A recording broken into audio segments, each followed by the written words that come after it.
বছর পূরণ হয়ে গেল, মনে হচ্ছে তোমাদের যে একটা বছর কেটে গেছে?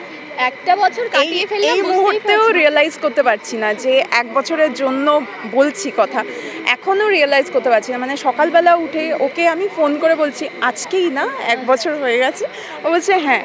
তো কিভাবে হয়ে গেল বুঝতে পারলাম, রিয়েলাইজ করতে পারছি না, এখনও পারছি না। মানে দাদার একটা সন্তান, গীতা এলএলবি তো সন্তানই তার কাছে, তো তার 1 বছর পূর্ণ হলো। একদমই তাই, খুব এক্সাইটেড, এটা বলবো। এক্সাইটমেন্টটা রোজ এভরিডে সকাল থেকে থাকে। সিন পাই, সিনের আলাদা একটা এক্সাইটমেন্ট থাকে। আমরা যখন এখানে ঢুকে এই কত তাড়াতাড়ি কে মেকআপ করবে, কে কত তাড়াতাড়ি রেডি হবে, এর একটা এক্সাইটমেন্ট থাকে, ফ্লোরে যাওয়ার থাকে, তারপরে ছবি তোলা, সেলফি, প্রচুর কিছু, সেগুলো রিলস। ওরা আমাকে অনেক সময় হয় যে টেনে নিয়ে যায়, আমি বলে এত রোদুরে আমি যাব না, এসব অনেক কিছু হয়। তারপরে আছে খাওয়া দাওয়া, যেটা নাকি ওরা আমাকে কখনো করতে দেখে না, যাই হোক, কিন্তু এইসব অনেক কিছু, সব কিছু আমি করি। আমি ডায়েট করি না, কিন্তু ও বলছে যে ও নাকি প্রচুর খায়, তাও রোগা কি করে থাকে আমি জানি না। ওটা তুই বল। ওটা আমার মেটাবলিজম, ওটা আমার হাতে নয়, ওটা কিচ্ছু করার নেই। গ্রিন টি কেন, সেটা তো তুইও খাস, সবাই খায়, সেটা নয়।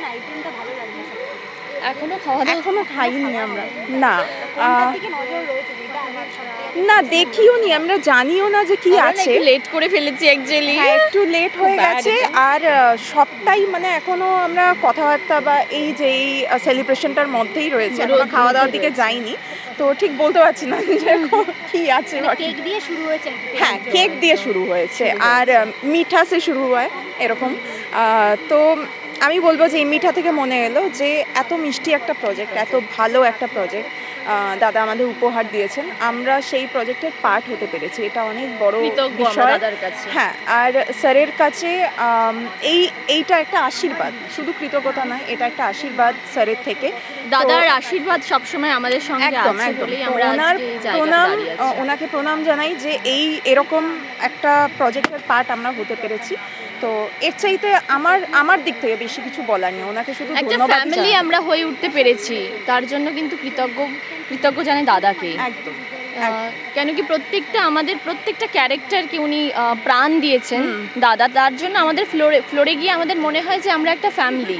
যেদিন আমাদের মন প্রাণ দেন বলেই আমরা সিনগুলো এত সুন্দর করে, মানে এই যে একটা বছরের যে মিষ্টি ভালোবাসা আমরা দর্শকদের থেকে পাই, সেইটা আমাদের, বিশ্বাস করুন, সেটা আমাদের কোনো দান নেই, একমাত্র ওই মানুষটার জন্যই। কারণ উনি এই প্রত্যেকটা চরিত্রকে উনি খুঁটিয়ে আঁকেন। মানে দাদা যখন অডিওটা বলেন, কোনো দুঃখের অডিও যখন বলেন, আমাদের চোখ দিয়ে লিটারালি জল চলে আসে সিনটা করতে যাওয়ার আগেই।